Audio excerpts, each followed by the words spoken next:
Cuando nos arrepentimos y buscamos al Señor en oración, Él nos escucha y nos responde.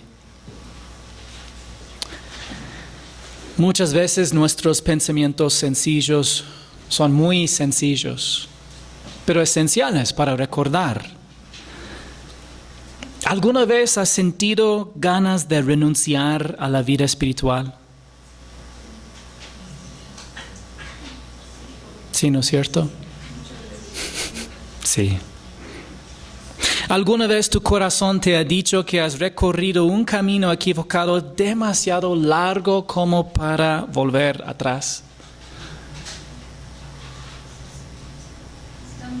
Sí, ¿no es cierto?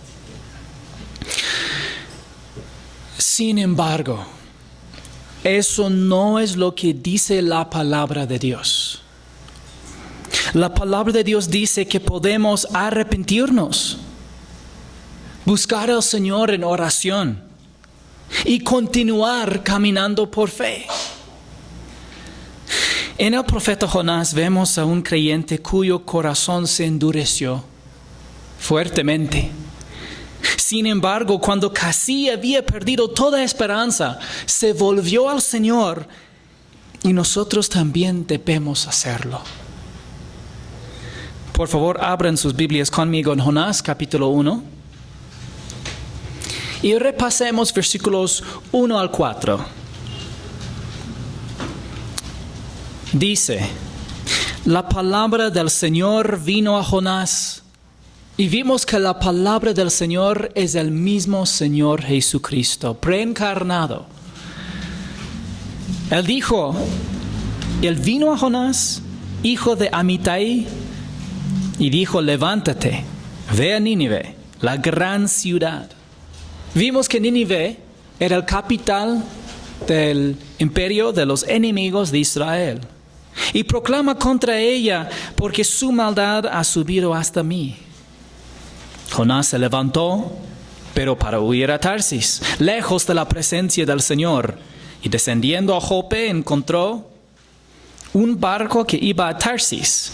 Pagó el pasaje y entró en él para ir con ellos a Tarsis, lejos de la presencia del Señor.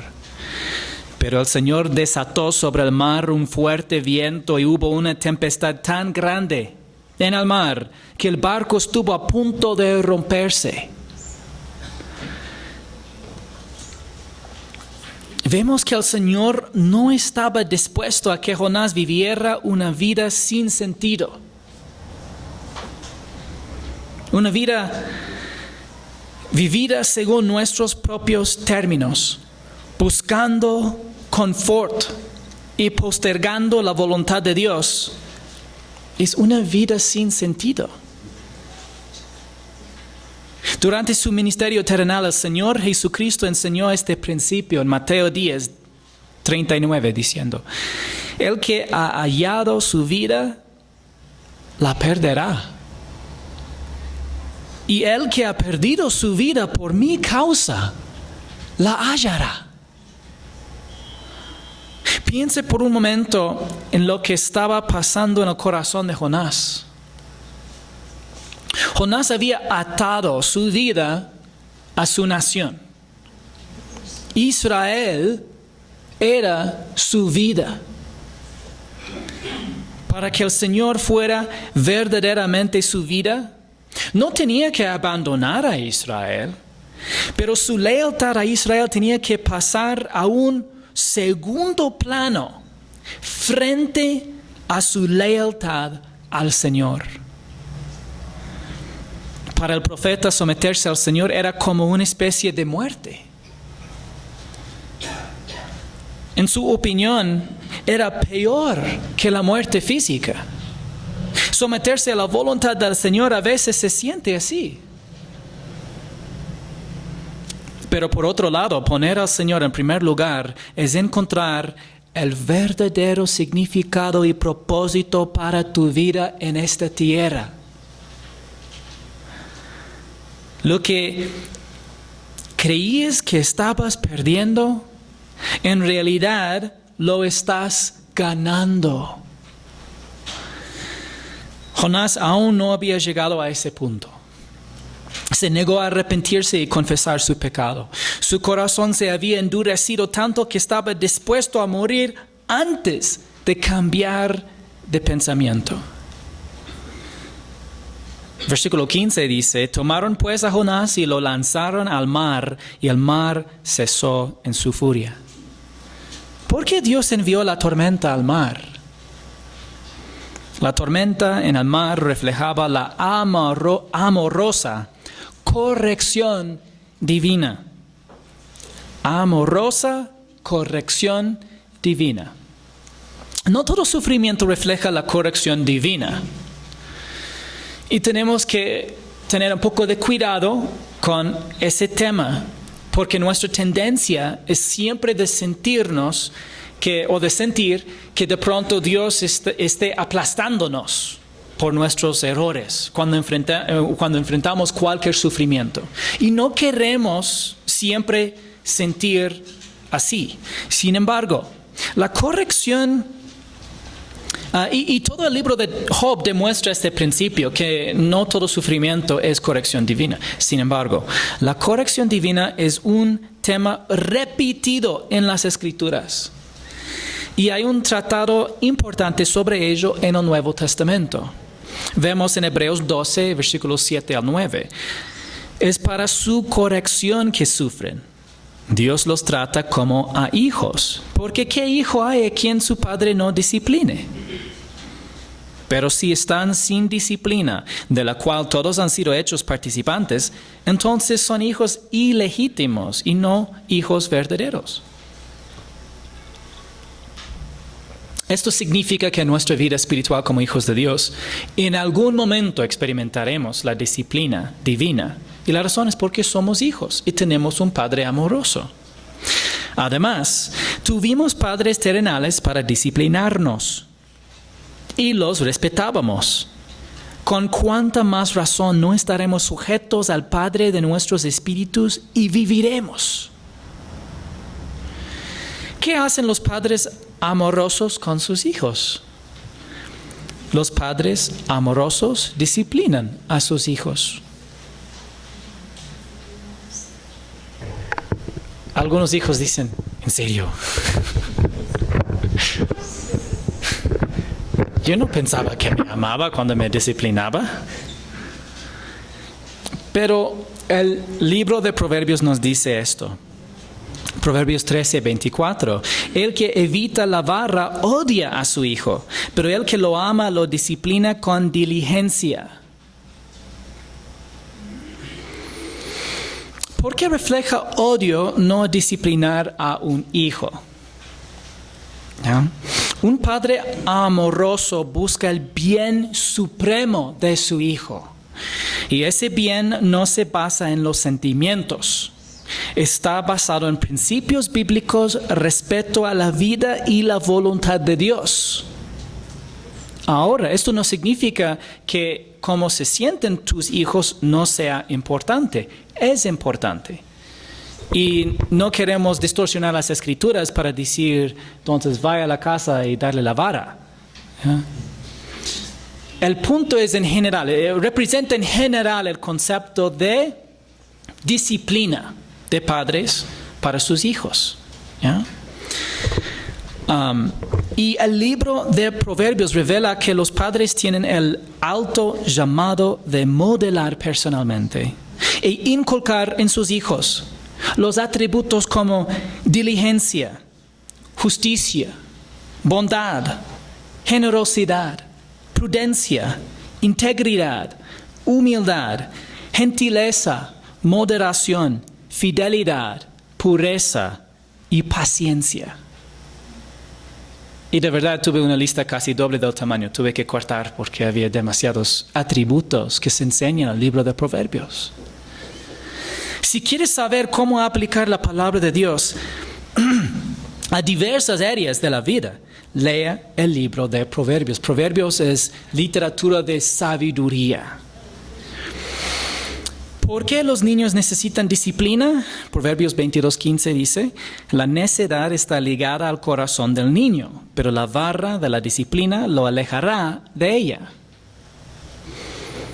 Bueno, los niños necesitan disciplina porque son necios por naturaleza. Y voy a explicar en qué sentido. ¿Ya? Porque sería algo malo de volver a la casa y decir a sus hijos que son necios. ¿Ya? Eso no es el punto de las Escrituras. Y no queremos distorsionar las Escrituras para decir que esto sería una legítima manera de enseñar a sus hijos. Por favor, no digan a sus hijos que son necios. ¿Ya?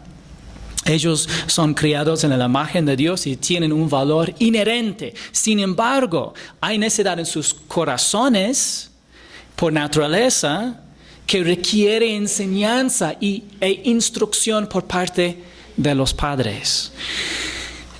¿En qué sentido tienen necesidad en el corazón? Los niños no tienen una aversión natural al peligro. Eso es una especie de necedad, pero no significa, no es una perspectiva mala hacia los niños de decir que tienen una necedad. Para un adulto, si corre en la calle cuando está cruzando un carro, tú dirías es necedad. ¿Ya? El niño tiene la misma necedad, pero necesita entonces instrucción y disciplina para aprender principios acerca de la vida, que es sabiduría, es la aplicación de conocimiento. Los niños faltan tanto conocimiento como su aplicación. Y ese es el papel de los padres. Por naturaleza también los niños no quieren trabajar duro.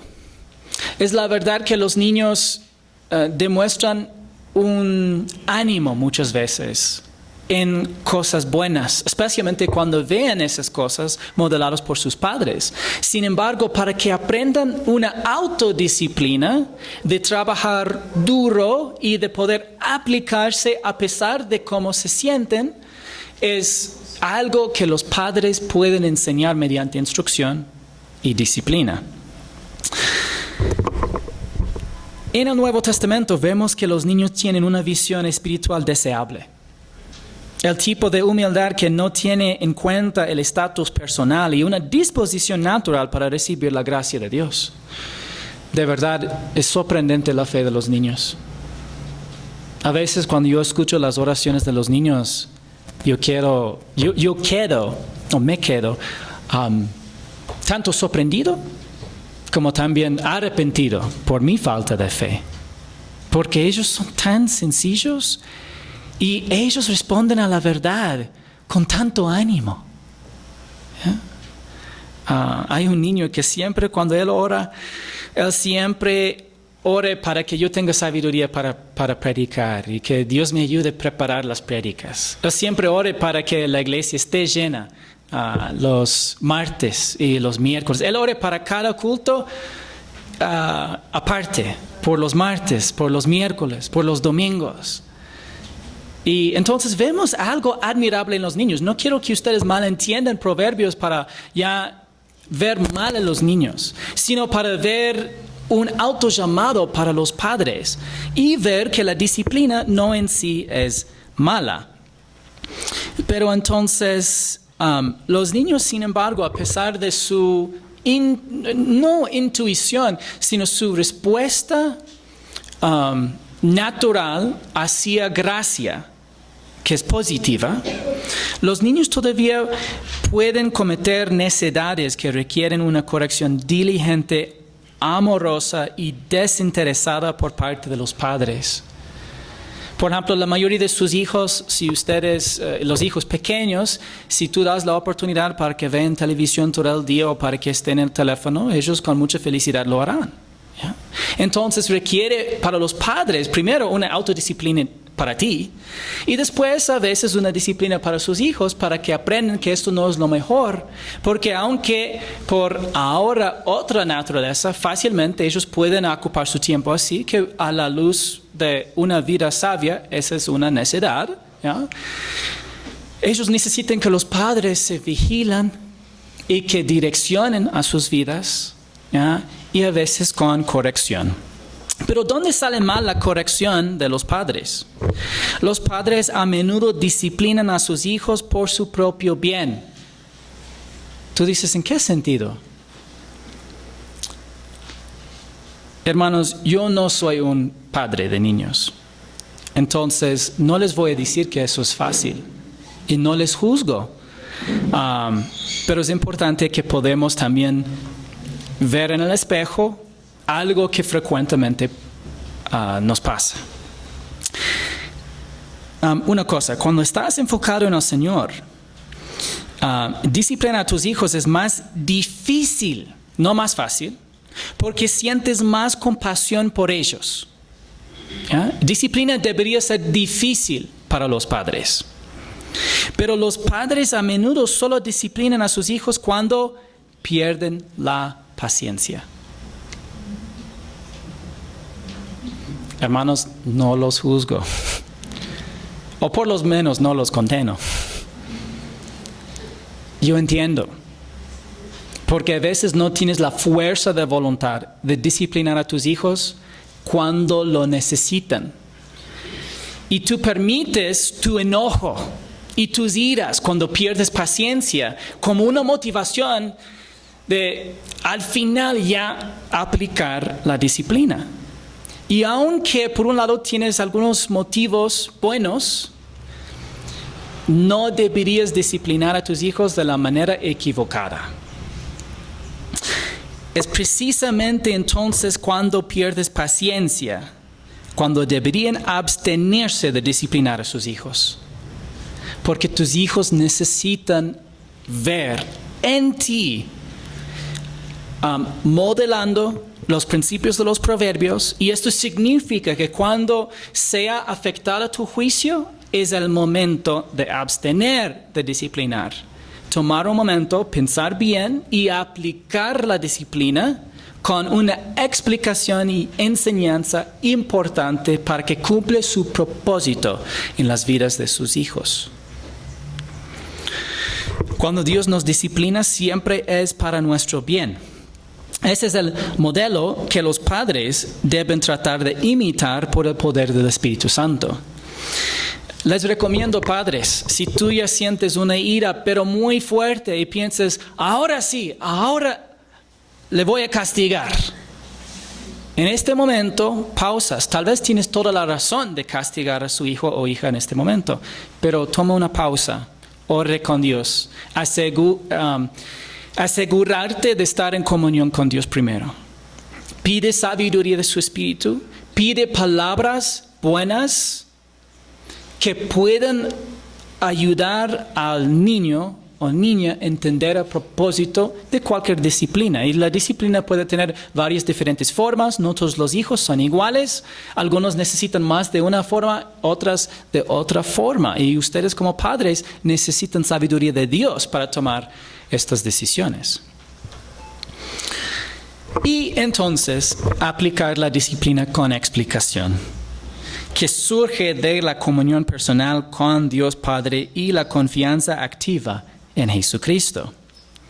Bueno, Hebreos 12:10 dice, porque ellos, nuestros padres, nos disciplinaban por pocos días como les parecía, pero Él, el Padre Celestial, nos disciplina para nuestro bien, para que participemos de su santidad. No hay ningún Padre terrenal perfecto. Ellos nos disciplinan según como a ellos les parecen bien.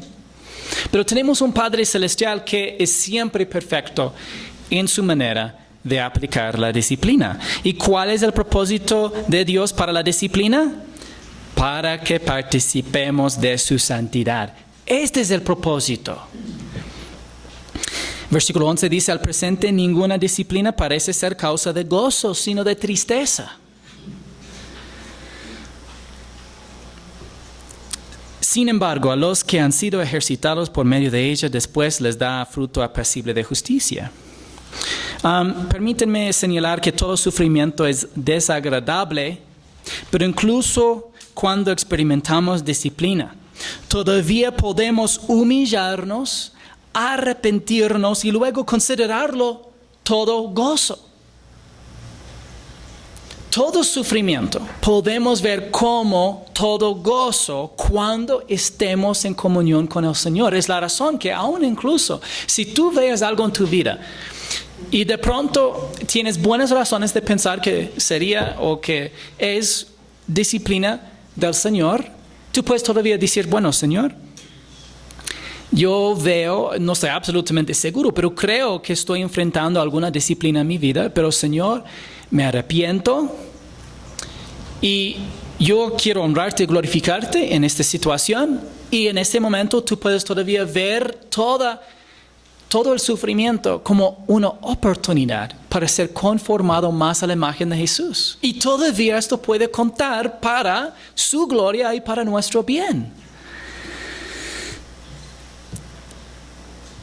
Y dice, bueno, ¿qué está diseñada para producir la disciplina divina? Fruto apacible de justicia. Observe cómo simplemente haciendo preguntas y permitiendo que la palabra de Dios responda a esas preguntas, podemos aprender más acerca de Dios y acerca de nosotros mismos. Si no entiendes un pasaje de las Escrituras, solamente haz una pregunta básica del texto y ve si no hay una respuesta en el mismo versículo o en el siguiente versículo. Por tanto, fortalezcan las manos débiles y las rodillas que flaquean. Por tanto, ¿qué? Porque Dios quiere que participemos o de que nosotros experimentemos y reflejemos su justicia. Entonces, por tanto, fortalezcan las manos débiles y las rodillas que flaquean y hagan sendas derechas para sus pies, para que la pierna coja no se descoyunte, sino que se sane.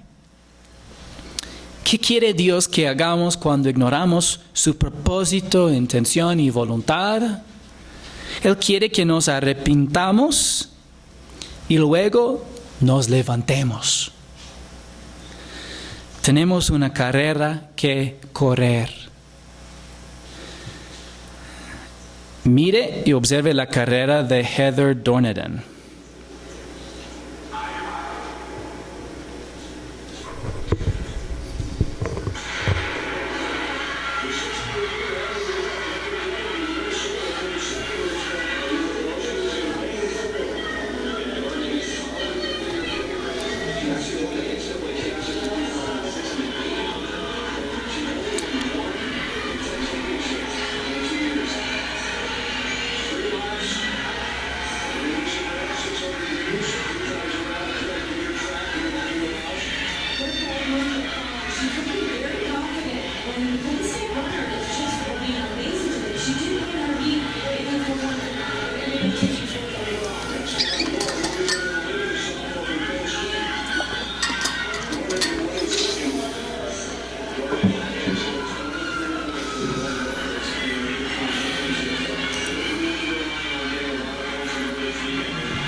¿Qué tal? Hermanos, eso es lo que debemos hacer en nuestro caminar con el Señor. Levantarnos y correr por el poder del Espíritu de Cristo que vive en nosotros. Hay una cosa importante que aclarar acerca de la disciplina divina. La disciplina divina no está diseñada para infligir daño, ni infligir retribución por las malas acciones. Si bien la disciplina divina puede ser dolorosa, el dolor no es su propósito. El propósito es que podamos ser santificados en la práctica y reflejar su justicia en nuestras vidas. La disciplina divina tampoco es retribución por el pecado. Si recibiéramos lo que merecíamos por el pecado, tendríamos que permanecer separados de Dios para siempre en el lago de fuego. Es la razón que no es retribución, no es un pago conforme a lo que merecemos por un hecho. O si no, estaríamos separados de Dios para siempre. Por esta razón hay diferencia entre la corrección divina y una retribución divina. La disciplina divina está diseñada para redirigirnos. Busca motivarnos a cambiar de dirección y seguir nuestra carrera. Entonces, si nos caemos, ¿qué nos toca hacer? Levantarnos. ¿Qué pasó con Jonás? Y el Señor dispuso un gran pez que se tragara a Jonás, y Jonás estuvo en el vientre del pez 3 días y 3 noches. El Señor rescató a Jonás haciendo que un gran pez se lo tragara. A veces pensamos que el pez se tragó a Jonás como la peor parte de toda esta historia. Pero el Señor usó el pez para salvar a Jonás de la muerte. El pez representó la misión de rescate poco convencional por parte de Dios. ¿Qué le pasó a Jonás antes de ese momento? Bueno, el Señor ordenó a Jonás que se levantara fuera de Nínive y clamara contra la ciudad. Jonás fue en dirección opuesta y se subió a una barca rumbo a Tarsis. Cuando el Señor envió una tormenta sobre el mar, Jonás mostró desprecio por el bien de los demás y durmió durante la tormenta, lo que también reflejó un sentido de seguridad propia. El Señor obró para bien la desobediencia de Jonás, de modo que testificó a los marineros acerca del único Dios verdadero, el Dios de Israel. Y Jonás se negó a orar al Señor a pesar de poner en riesgo la vida de los marineros. Al final Jonás estuvo dispuesto a morir antes que arrepentirse. Y entonces los marineros lo arrojaron al mar. En ese momento Dios envió un gran pez para salvar a Jonás de la muerte. Y tú dices, ¿por qué? Leemos en Jonás 2, versículos 1 y 2. Entonces Jonás oró al Señor su Dios desde el vientre del pez y dijo: en mi angustia clamé al Señor y Él me respondió. Desde el seno del Seol pedí auxilio y tú escuchaste mi voz. Después de 3 días en el vientre del pez, Jonás ofreció una oración que nos explica lo que sucedió antes de que el Señor enviara el pez. ¿Cómo sobrevivió Jonás 3 días en el vientre del pez grande? A veces cuando leemos el Antiguo Testamento, siento que es una historia similar a como yo cuento las historias a mi esposa. Porque a veces yo comienzo al final y mi esposa me hace alguna pregunta y tengo que volver más atrás en la historia. Me hace otra pregunta y tengo que volver más atrás. Entonces, así, capítulo 2 comienza ya al final de los 3 días. Pero Jonás ya nos explica qué pasó cuando estaba hundiéndose en el mar. Así ya sabemos exactamente cómo llegó a ese punto. Entonces, ¿cómo sobrevivió Jonás en el vientre del pez grande? Quiero mencionar que Dios preservó milagrosamente la vida del profeta. Hay muchas discusiones acerca de cómo uno puede sobrevivir dentro de una ballena o un pez grande. Hay algunas historias en internet acerca de gente que han sobrevivido supuestamente de este. Incluso yo hice algunas investigaciones de algunos de estos cuentos y son muy dudosas esas historias. Al final del día no necesitamos una explicación natural para la supervivencia del profeta dentro del vientre de un pez grande. Obviamente Dios operó sobrenaturalmente en la tempestad y también hasta que tuvo el control y pudo enviar al pez para cumplir su propósito. También debería mencionar, algunos pastores han dicho, qué pena ver un pez más obediente que un profeta. Sin embargo, vemos que Dios preservó la vida de Jonás sobrenaturalmente. Desde el seno de Seol pedí auxilio y tú escuchaste mi voz. ¿Qué significa eso? Bueno, podría significar que Jonás ya estaba muerto. Entonces hay 2 interpretaciones de todo el pasaje que vamos a ver. Y para mí cualquiera de las 2 interpretaciones está bien. Una interpretación es que él murió. ¿Ya? Esto es una interpretación. La otra interpretación, y considerando el resto de lo que dijo el profeta, significa que estaba casi muerto. Es una manera muy dramática de decir que estaba ya al borde de la muerte. Es decir,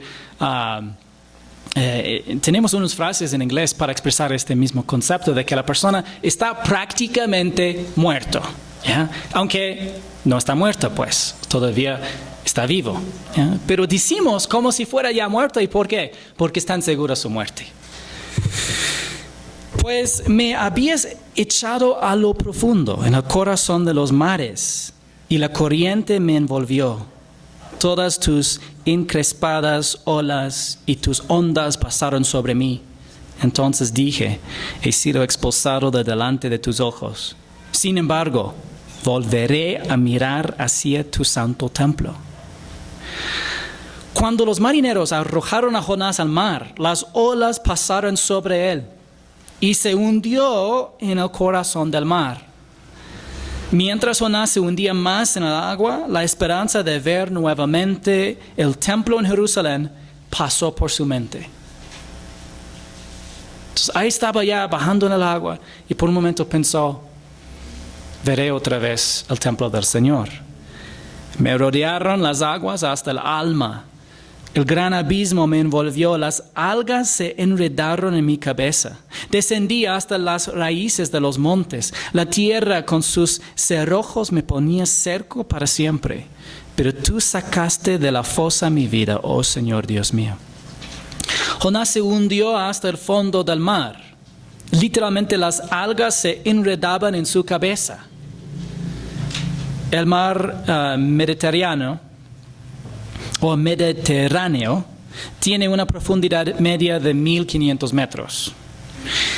Por lo general, tal profundidad mataría a alguien, por lo que o estaba lo suficientemente cerca de la costa como para hundirse hasta el fondo de una parte relativamente poco profunda del mar, o el Señor ya estaba sobrenaturalmente sustentando su vida. Y es la mayor probabilidad. En ese momento, casi muere Jonás.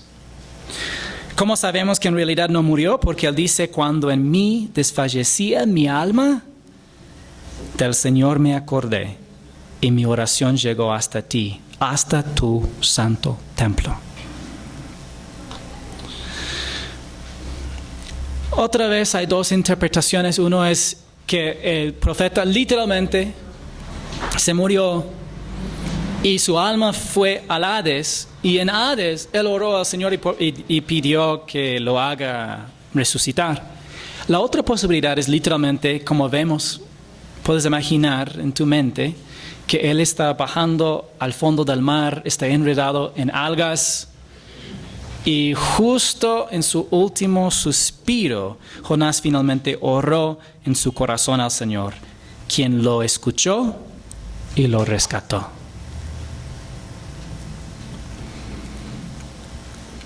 Concluye el profeta, los que confían en ídolos vanos, su propia misericordia abandonan. Recordemos que el profeta está hablando estas palabras desde el vientre del pez, explicando lo que le pasó y ahora llegando a una conclusión. ¿Cuál es la conclusión del profeta a base de toda su experiencia? Los que confían en ídolos vanos, su propia misericordia abandonan. La misericordia aquí habla del amor inquebrantable o amor leal del Señor. Es del hebreo chesed. Es muy difícil de explicar esta palabra porque tiene un rango de significado que involucra la fidelidad, un amor constante, la bondad de Dios hacia su pueblo a base de su propia fidelidad. En el vientre del pez, Jonás reflexionó sobre el hecho de que al mirar a los ídolos vanos se abandona la única esperanza del amor constante que se encuentra en el Señor, o de confiar en los ídolos vanos. En hebreo, ídolos vanos significa vacío de la nada, literalmente. Son dos palabras que significan vacío. Vacío de la nada o de la vanidad, que significa algo también vacío. A veces este término se usaba para ídolos paganos. Es cierto, pero la mayoría de las veces que vemos estas palabras en el Antiguo Testamento simplemente se refieren a la inutilidad, vacío y vanidad. Vemos en el libro de Eclesiastes, vanidad de vanidades.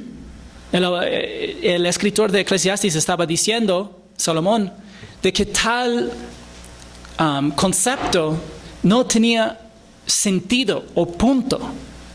Fue vacío a la luz de la eternidad si no fue ligada a un principio espiritual o a una relación personal con el Señor. Cuando los incrédulos llevan estatuas de santos, la Virgen María o Jesús mismo, peor, Buda o cualquier otra estatua, están participando en una adoración sin sentido, sin punto, sin propósito, vacío. La estatua no tiene vida. Es por esta razón que tienen que marcarlas. Y Dios ha prohibido hacer, mucho menos venerar a estas estatuas. Hacer y venerar ídolos abandona la misericordia del Señor. Yo no lo dije. Así dice el profeta. Pero el profeta había hecho algo igualmente inútil. Prestó atención a su propia sabiduría vacía en lugar de confiar en el Señor.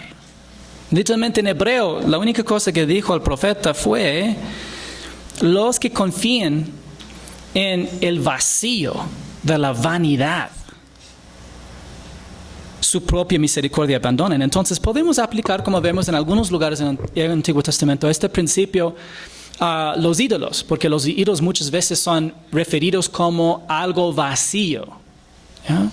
Pero sin embargo también la sabiduría humana.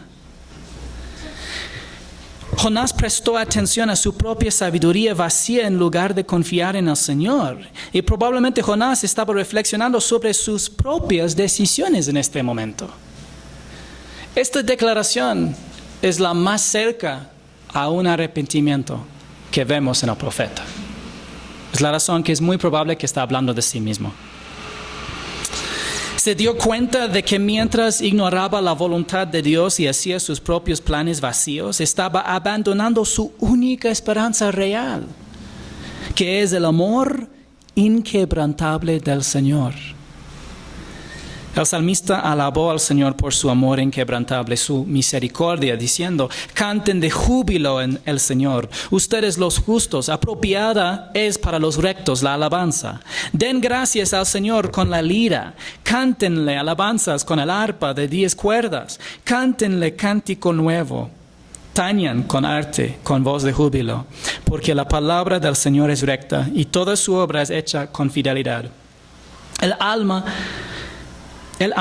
la justicia y el derecho. Llena está la tierra de la misericordia del Señor. El carácter y la voluntad directiva de Dios para su creación siempre es bueno. Y siempre es para nuestro bien. Ahora mismo, en este momento, la tierra está llena de su misericordia. Pero ¿cómo podemos decir eso? Porque Él mantiene unido el universo por la palabra de su poder. Si Jesús por un minuto dejara de mantener al universo unido, todo dejaría de existir, desmoronaría y se destruiría. ¿Cómo está llena la tierra? Por la misericordia del Señor, porque muestra misericordia a todo incrédulo que vive, dándole otra oportunidad de responder a su revelación en la conciencia humana y en la creación. Porque muestra también fidelidad a cada creyente que ha salvado por gracia y da gracia suficiente para afrontar cada circunstancia de la vida. La tierra es el objeto del amor leal de Dios. ¿Qué le prometió Jonás al Señor? Pero yo con voz de acción de gracias te ofreceré sacrificios. Lo que prometí, pagaré.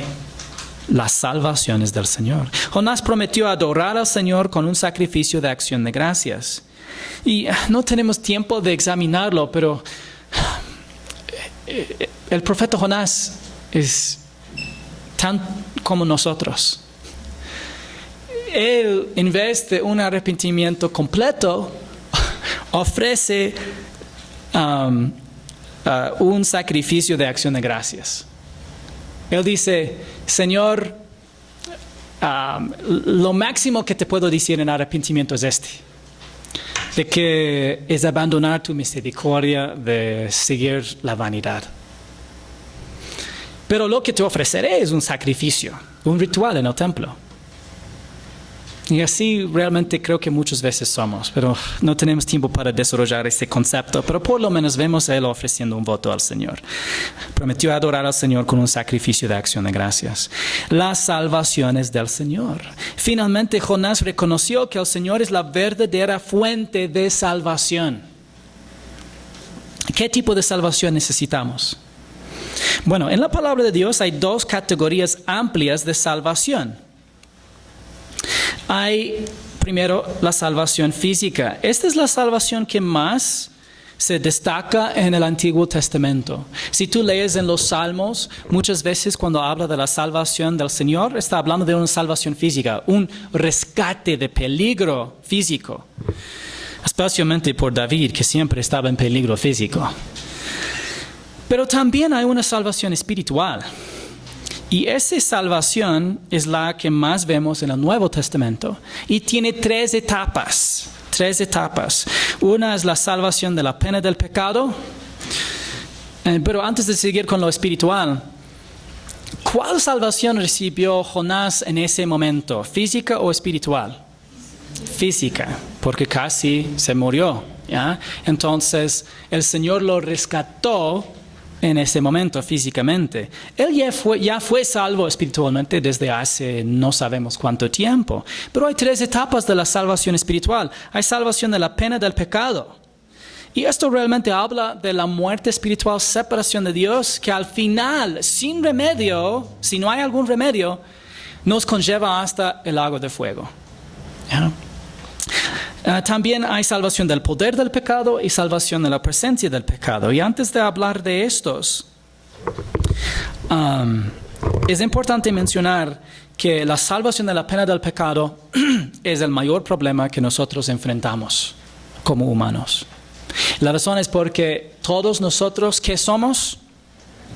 Pecadores. Y Romanos 3:23 dice, por cuanto todos pecaron y no alcanzan la gloria de Dios. En el contexto, la gloria de Dios habla de su perfecta justicia. Es decir, que nosotros no somos justos como Dios es justo. Y eso es un problema, porque un juez justo tiene que juzgar. Y Él juzga el pecado y condena al pecador.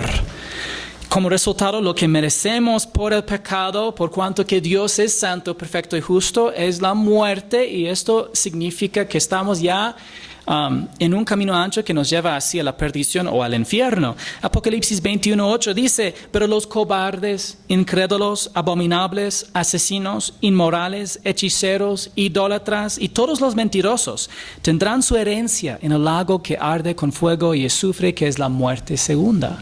Ahora, muchos de nosotros no nos identificamos con la mayoría de estas clasificaciones de pecadores.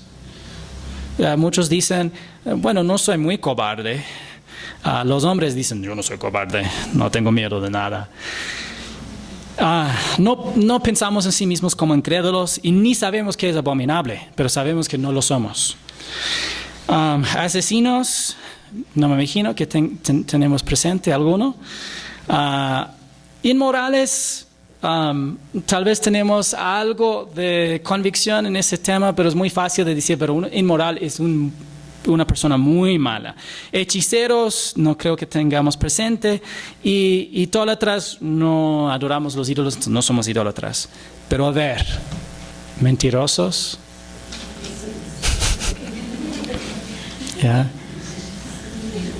por lo menos, si rechazamos todas las demás cosas en la lista, somos mentirosos. ¿Y por qué? Porque hemos mentido. ¿Ya? Para un Dios santo, perfecto y justo no es necesario que nosotros estemos mintiendo cada momento para que nos clasifique como mentirosos. Lo mismo como nosotros no pensamos que es necesario que un asesino anda matando todos los días. Para nosotros una sola vez que comete asesinato y creemos que es una clasificación justa para decir es un asesino. ¿Ya? De la misma manera, con una sola mentira somos mentirosos ante Dios. Y eso significa que legítimamente todos aquí, todos nosotros, merecemos un lugar en el lago de fuego.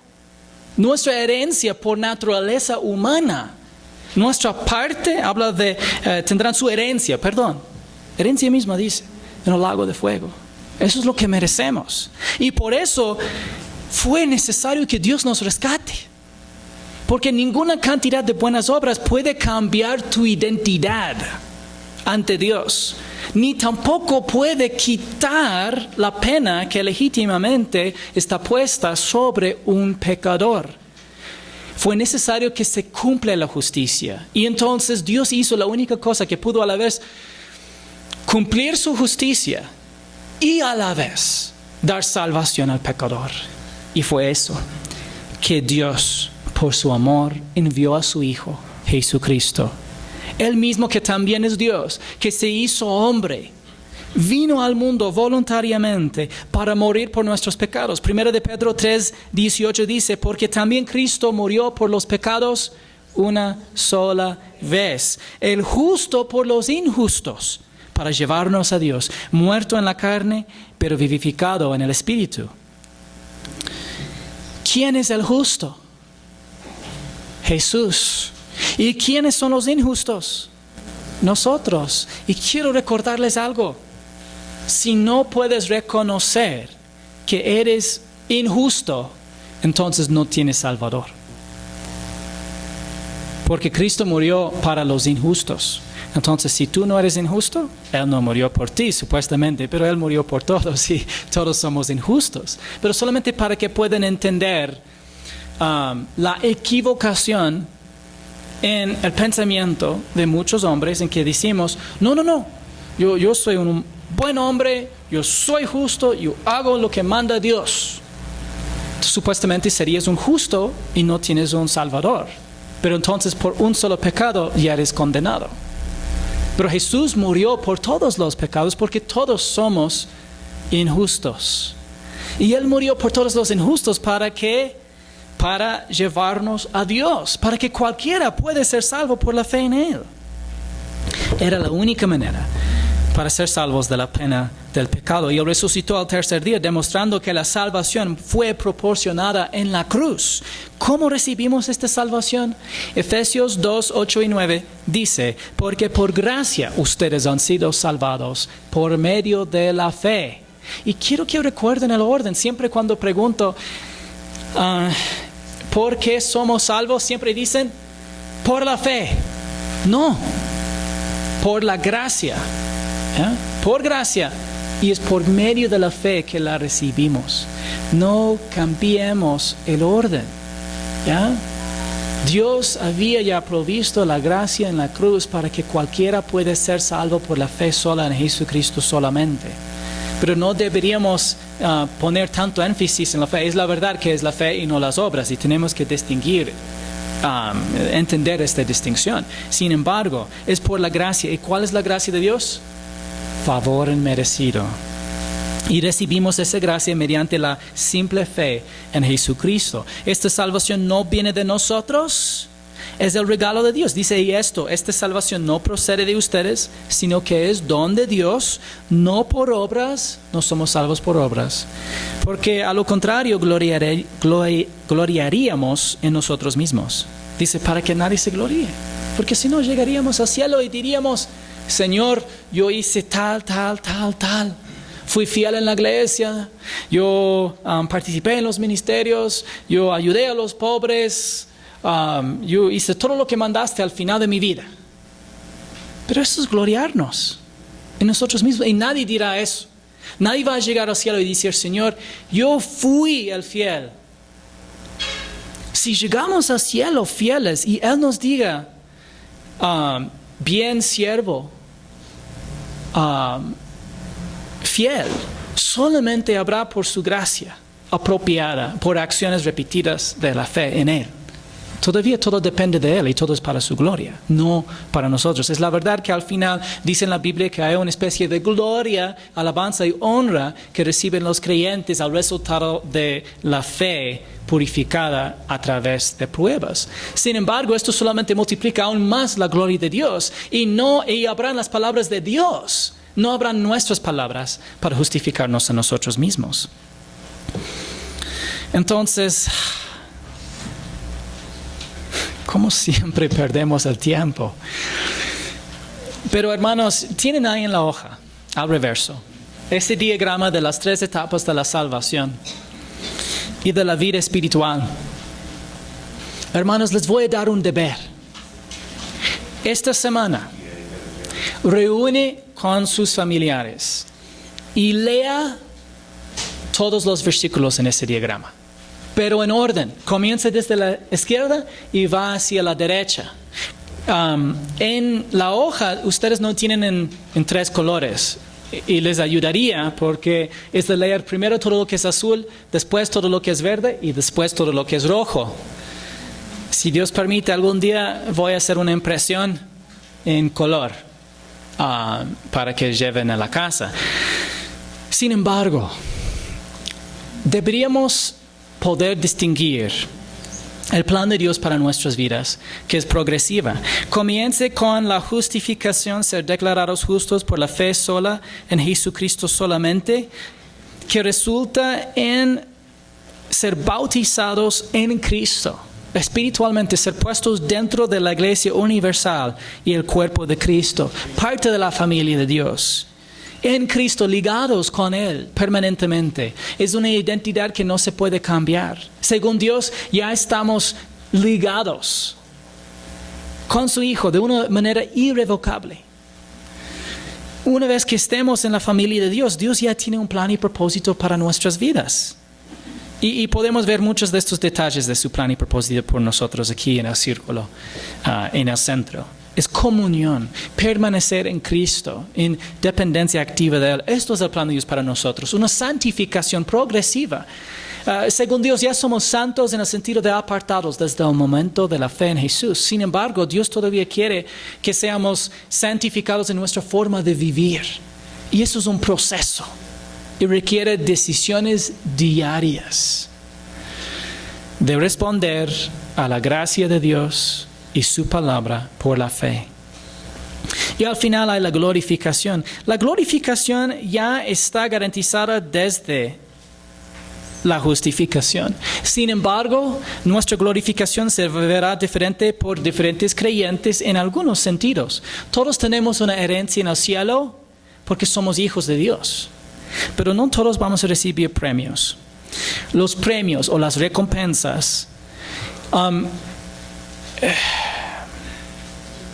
corresponden a nuestras obras realizadas por la fe y dependencia del Señor en comunión con Él y empoderados por el Espíritu aquí. Entonces, tu vida aquí en comunión con Dios corresponde a recompensas cuando nuestras obras sean puestos a prueba por el fuego en el juicio de los creyentes. Entonces, repáselos, todos los versículos. Yo creo que les ayudará a tener una visión más clara acerca del plan de Dios para tu vida espiritual con Él. A la vez vas a ver seguridad en Cristo como un hijo de Dios. Pero a la vez vas a ver el plan y propósito de Dios para ti. Y vas a ver que Dios quiere mucho más por ti que solamente evitar ir al infierno. Dios tiene una abundancia. Dios tiene una plenitud. Dios tiene una hermosa vida espiritual que tiene efectos eternos. Ese es el plan de Dios para ti. La aflicción de Jonás le ayudó a experimentar un arrepentimiento temporal ilimitado. Se nota, hermanos, que la primera oración de Jonás no fue una confesión de pecado. Pidió liberación y el Señor misericordiosamente lo salvó de la muerte a pesar de que no se había arrepentido. Pero el Señor no dejó que el profeta saliera del estómago del pez hasta que se arrepintiera. Es muy interesante. Porque él estaba apenas dispuesto de decir, ayúdame. Hasta este momento no quiso ni hablar con Dios. Y él dijo, en su corazón ni habló con palabras, estaba pues ahogándose. Pero dijo, ayúdame en su corazón. Y el Señor lo rescató con un pez. Pero después él dentro del pez pasó un día, otro día. Al final él dijo, bueno Señor, hablaré más contigo. Y reconoceré que mis planes fueron vacíos. Pero ¿se arrepintió completamente? No. Y ya lo veremos, hermanos, tristemente. No se arrepintió completamente. Y esto es a la vez hace que la misericordia del Señor sea aún más profundo.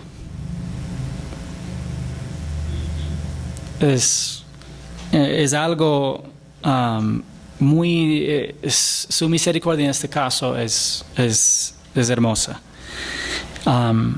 Pero como vimos, fue un arrepentimiento temporal y limitado.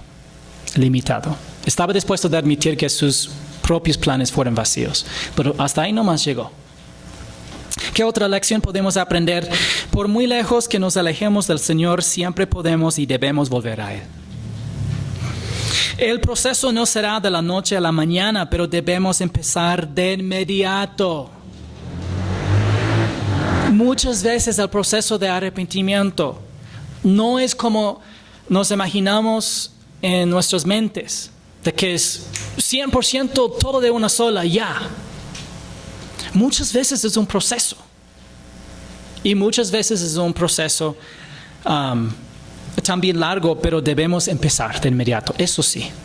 Recordemos que el Señor es capaz de compadecerse de nuestras debilidades y quiere que nos acerquemos a su trono de gracia. Pueden leer en la casa Hebreos 4, del versículo 14 al 16. También la oración de Jonás reflejaba familiaridad y meditación en la palabra de Dios. Sus palabras reflejan partes de Salmo 18 y Salmo 42. Debido a que la palabra de Dios residía en su corazón, salió en su oración. Jonás conocía las Escrituras y éstas llenaron su alma. Recuerden que siempre derramarás lo que te llena. Si tú estás saturada de la palabra de Dios, esta saldrá en tus conversaciones con los demás y en tus oraciones al Padre. Después de que Jonás oró, ¿qué hizo el Señor? Entonces el Señor dio orden al pez y éste vomitó a Jonás en tierra firme. ¿Y a dónde fue desde ahí? Tendremos que averiguarlo la próxima semana. Jonás refleja muchas de nuestras propias luchas en la vida espiritual. Cuando huimos del Señor, Él amorosamente tratará de llamar nuestra atención porque quiere que disfrutemos de la comunión con Él. Incluso si nos alejamos de su propósito, voluntad e intención, podemos clamar a Él en nuestro momento de necesidad y reconocer que nuestros propios planes están vacíos en comparación con sus planes y propósitos para nosotros. Que tengamos un corazón más blando que el del profeta. Que confesemos nuestros pecados y sigamos caminando por fe después de haber fallado.